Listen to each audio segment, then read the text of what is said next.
오늘 말씀은 사도행전 3장입니다. 신약성경 190쪽에 있습니다. 사도행전 3장 1절로 26절 끝절까지 말씀입니다. 사도행전 3장 1절로 26절 한 절씩 교독하도록 하겠습니다.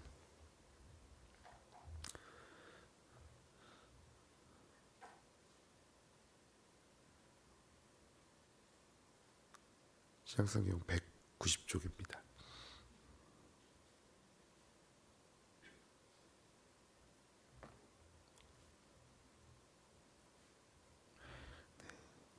제9시 기도 시간에 베드로와 요한이 성전에 올라갈새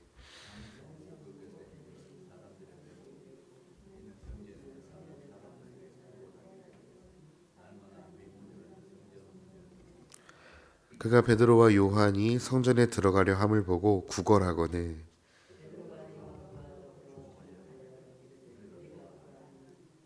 그가 그들에게서 무엇을 얻을까 하여 바라보거늘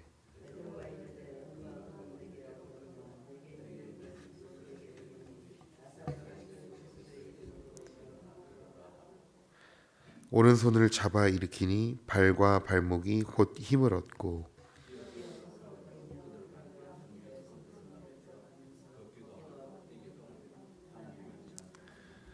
모든 백성이 그 걷는 것과 하나님을 찬송함을 보고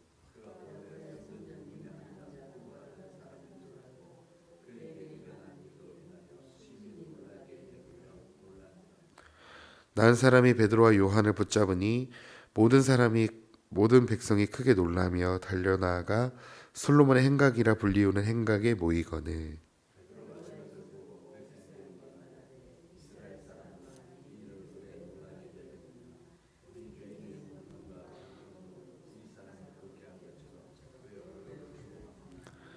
아브라함과 이삭과 야곱의 하나님 곧 우리 조상의 하나님이 그의 종 예수를 영화롭게 하셨느니라.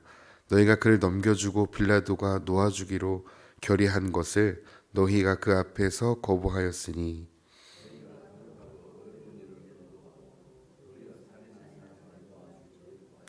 생명의 주를 죽였도다. 그러나 하나님이 죽은 자 가운데서 그를 살리셨으니 우리가 이 일의 증인이라.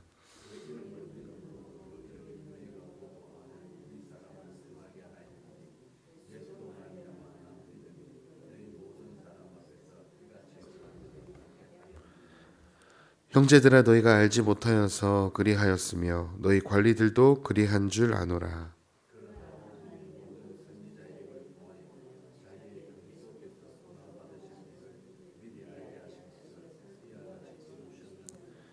그러므로 너희가 회개하고 돌이켜 너희 죄 없이 함을 받으라.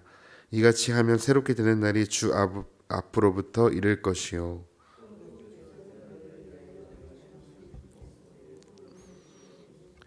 하나님이 영원전부터 거룩한 선지자들의 입을 통하여 말씀하신 바 만물을 회복하실 때까지는 하늘이 마땅히 그를 받아두리라.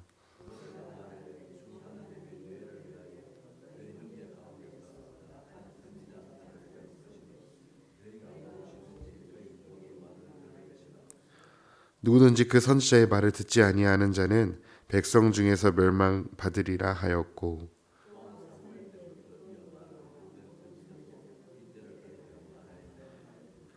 너희는 선지자들의 자손이요 또 하나님이 너희 조상과 더불어 세우신 언약의 자손이라.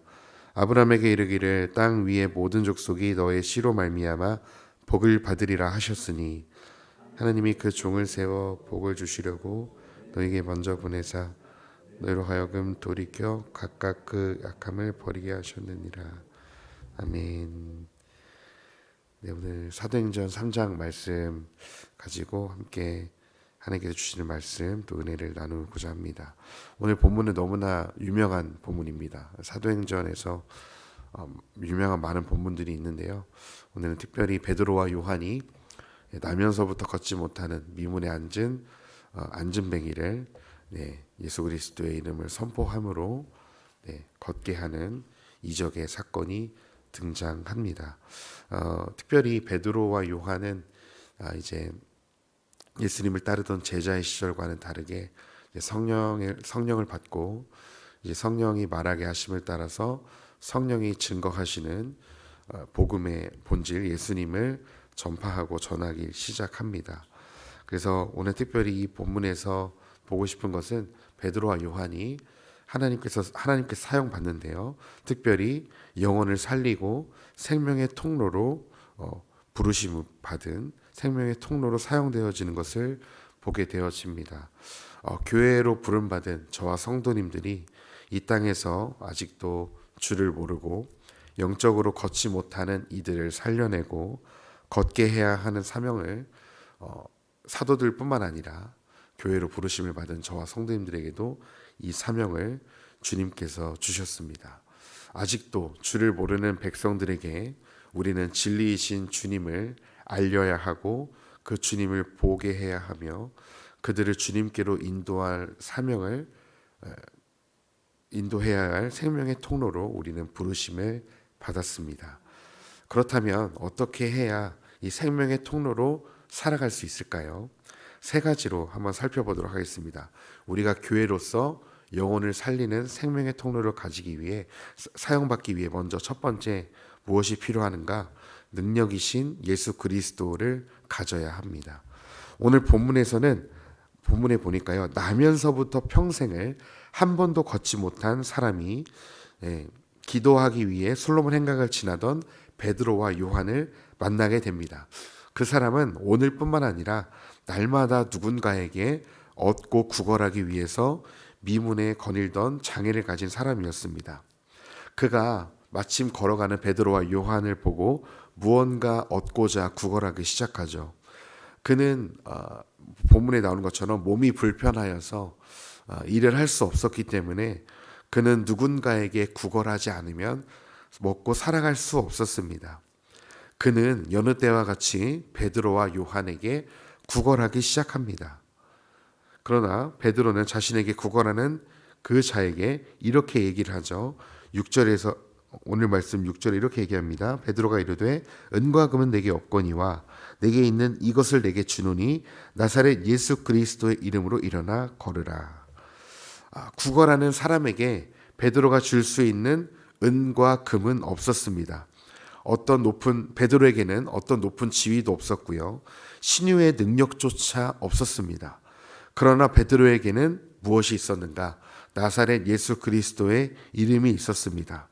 예수 그리스도는 하나님의 아들이시며 기름 부음을 받으신 그리고 죽었다가 부활하신 능력의 예수님이 베드로의 가운데 있었습니다. 베드로는 참된 능력이신 예수님을 가지고 있었습니다. 교회가 세상에게 무엇을 줄 수 있었을까요? 무엇을 줄 수 있을까요? 그리고 교회만이 줄 수 있는 것은 무엇일까요? 교회 다니는 사람보다 어쩌면 세상 사람들이 더 잘 살고 부족함 없이 풍요하게 사는 사람들이 더 많은 것을 보게 됩니다. 교회가 다른 것은 다 포기할 수 있어도 한 가지는 꼭 가져야 할 것이 있습니다. 그것이 무엇인가? 바로 유일한 능력이신 우리의 참 믿음의 본체이신 예수 그리스도이십니다. 교회가 주차 공간이 조금 부족하고 예배의 장소가 협소하며 악기나 어떤 시스템이 조금은 좋지 않을 수 있습니다. 그럼에도 그 교회에 참된 복음이 있고 예수 그리스도의 말씀이 선포되며 그리고 그 예수 그리스도를 따르는 성도들이 있다면 바로 그 교회는 성공한 교회일 것입니다. 왜냐하면 예수 그리스도만이 이 교회의 유일한 본질이시고 유일한 우리의 능력이시며 생명이시기 때문에 그렇습니다. 이 진리에는 이 예수 그리스도는 그 복음은 하나님께서 교회를 세워주신 이래로 지금까지 한 번도 변한 적이 없었고 앞으로도 그 진리는 변하지 않을 것입니다. 혹시 우리 주변에 성도님들 주변에 정말 위로가 필요한 분들이 계십니까? 오늘 이 걷지 못하는 사람처럼 영적으로 걷고자 하는 자들이 있으십니까? 영적으로 다시금 회복해야 될 사람들이 있으십니까? 그들에게 예수 그리스도를 전해 주십시오. 예수 그리스도의 이름을 선포해 주십시오. 예수님이 당신의 진짜 위로자라고, 예수님만이 당신의 그 아픈 마음을 회복시키실 수 있다고, 이 땅에 어디를 가도, 어떤 음식을 먹어도, 어떤 사람을 만나도 참된 평안을 누릴 수 없지만 우리의 예수님은 그 참된 평안을 우리에게 주실 수 있는 분이라고, 그 예수님을 소개하시는, 예수님을 가지시는 성도님들이 되셨으면 좋겠습니다. 두 번째, 우리가 생명의 통로로 사용받기 위해서 무엇을 해야 되는가? 네, 바로 예수님을 높여야 됩니다. 베드로의 선포에 평생을 못 걷던 이가 걷게 되자 사람들은 심히 놀랍게 여기며 베드로와 요한을 우러러 보았습니다. 아마 이렇게 생각했을 거예요.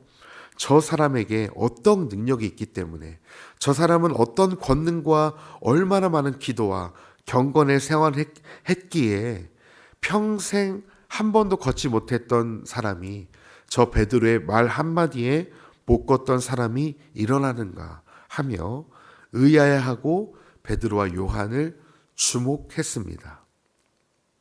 그때 베드로는 자신의 으스대며 떵떵거리지 않고 베드로는 단호하게 이야기하죠. 12절 말씀에 그들에게 이렇게 얘기합니다. 베드로가 이것을 보고 백성에게 말하되 이스라엘 사람들아, 이 일을 왜 놀랍게 여기느냐? 우리 개인의 권능과 경건으로 이 사람을 걷게 한 것처럼 왜 우리를 주목하느냐? 아브라함과 이삭과 야곱의 하나님, 곧 우리의 조상의 하나님이 그의 종 예수를 영화롭게 하셨느니라. 자신을 우러러 보는 사람들에게 베드로는 이 권능이 자신들의 경건과 능력으로부터 나간 것이 아님을 분명하게 밝힙니다. 그리고 자신들을 주목하고 있는 것을 꾸짖죠. 이 사람이 걷게 된 것을, 나면서부터 걷지 못한 사람이 한순간에 걷게 된 것은 자신으로 인한 것이 아니라, 나로 인한 것이 아니라 내가 의지함으로 선포한 나사렛 예수 그리스도의 이름 때문임을 밝히고 있는 것입니다.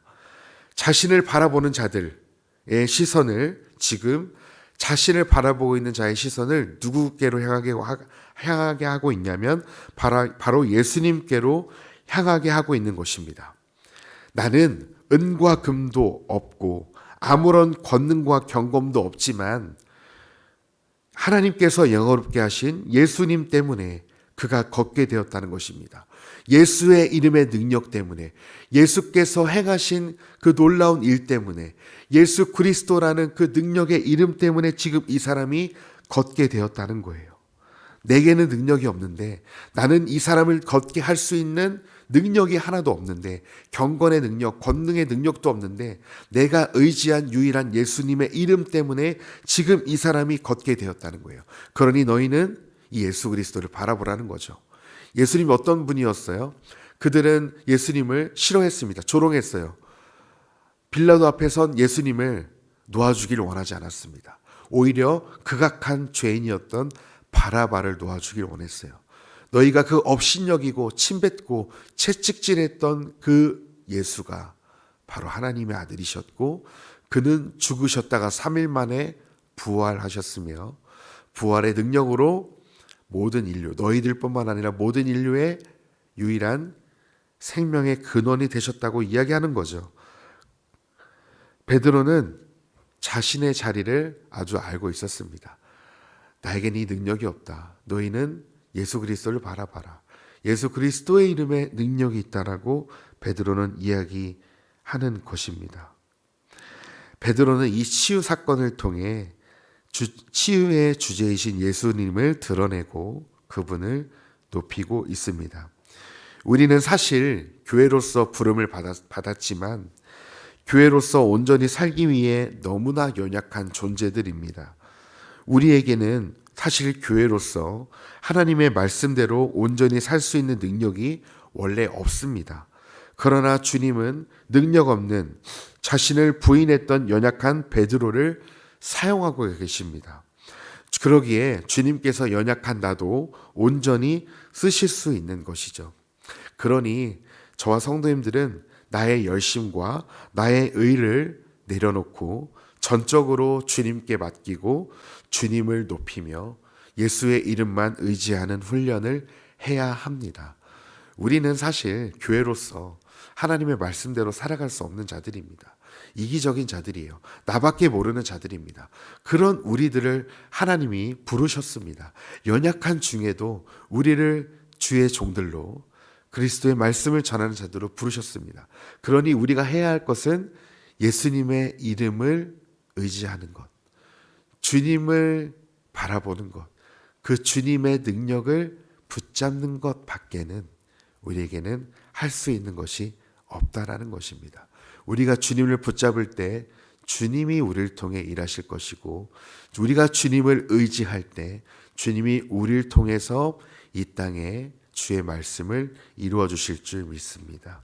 마지막 세 번째, 우리가 생명의 통로로 살기 위해서 성령을 받아 예수를 향한 믿음이 자라야 합니다. 하나님의 일하심, 주님의 역사하심을 경험하기 위해 딱 한 가지가 필요하다면 바로 그것은 우리의 믿음입니다.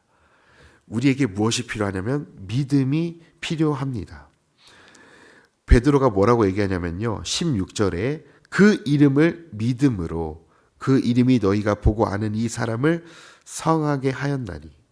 예, 지금 베드로가 한 것은요, 바로 믿은 거예요. 예수님을 믿은 겁니다.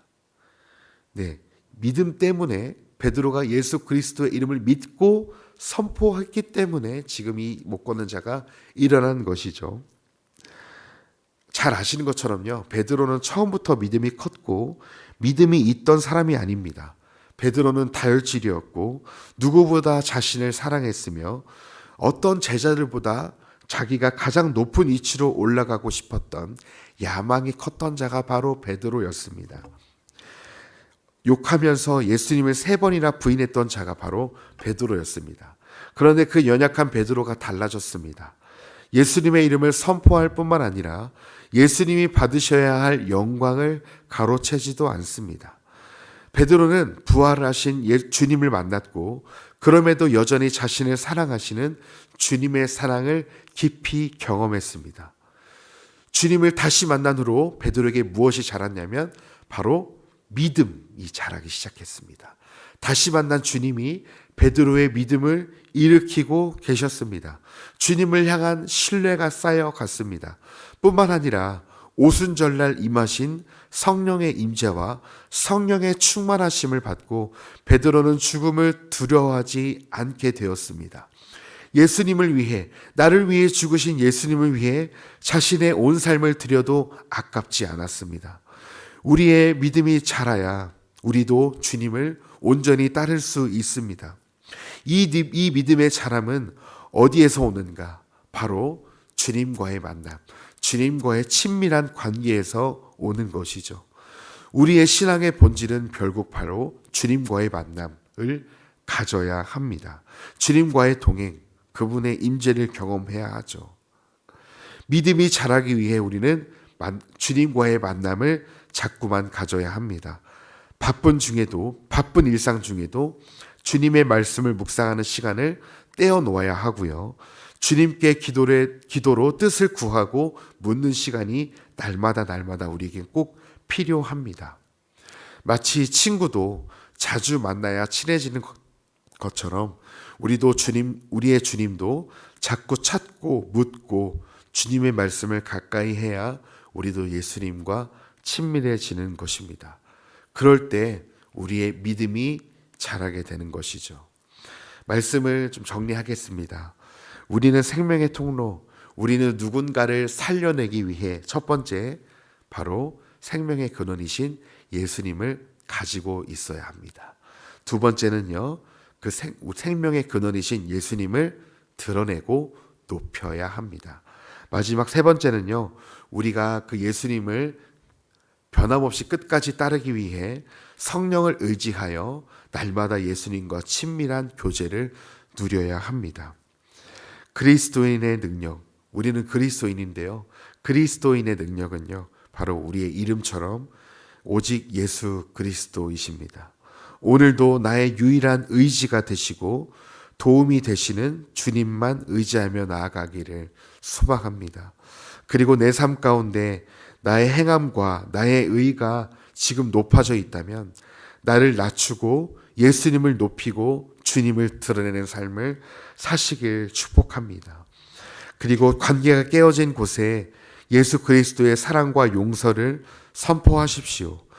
두려움과 불안함으로 오늘도 살아가는 내 삶에 또한 어떤 자들에게 참된 위로가 평안이 되시는 예수님을 소개해 주시고 예수님을 바라보게 해 주십시오. 특별히 오늘 이 기도의 자리가 예수님을 만나고 그분과 친밀함을 회복하는 자리가 되기를 소망합니다. 예수님께 나아가시게 될 때, 예수님을 의지하게 될 때 주님, 오늘도 살아서 역사하시는 주님이 우리의 성도님들의 삶에 회복이 되실 것이고 평안이 되실 것이고 또 생명의 통로로 주님께서 우리를 사용하게 되실 줄 믿습니다. 그래서 오늘 하루도 주님 의지하시면서 가는 곳마다 예수님의 이름을 선포하시고 또 영적으로 걷지 못하는 자들에게 주님의 이름을 드러내셔서 오늘도 하나님 나라를 경험하시는 복된 하루가 되시기를 간절히 소망합니다. 기도하겠습니다. 하나님, 오늘도 우리에게 말씀을 주시니 감사합니다. 나의 능력이 나의 의와 나의 열심으로부터 나의 어떠함으로 나온 것이 아니라 우리의 유일한 능력의 이름이신 나사렛 예수 그리스도의 이름이신 것을 오늘 말씀을 통해 알려주시니 감사합니다. 베드로가 예수의 이름을 선포했을 때 평생 못 걷던 이가 순간 걷고 뛰며 하나님을 찬송했던 것처럼 우리의 삶 가운데 예수 그리스도의 이름이 필요한 자들에게 우리가 예수 그리스도의 이름을 선포할 때 그 마음의 아픔이 치유되게 하여 주시고 그 마음의 두려움과 불안함이 예수 그리스도의 이름으로 회복되어지게 하여 주시며 그 마음이 두려움에서 평안으로 바뀌어질 수 있도록 우리를 그리스도의 통로로 사용하여 주시옵소서. 그리스도의 향기와 편지로 저와 성도님들의 삶을 사용하여 주시옵소서. 그래서 우리가 가는 곳마다 주님의 이름이 선포될 때 주님 악한 영이 떠나가게 해주시고 하나님의 나라가 연약한 자들을 다시금 세우시는 회복시키시는 주의 나라가 다시금 이루어질 수 있도록 우리를 주의 축복의 통로로 사용해 주시옵소서. 우리를 사용해 주실 주님을 찬양하며 예수님의 이름으로 기도했습니다. 아멘.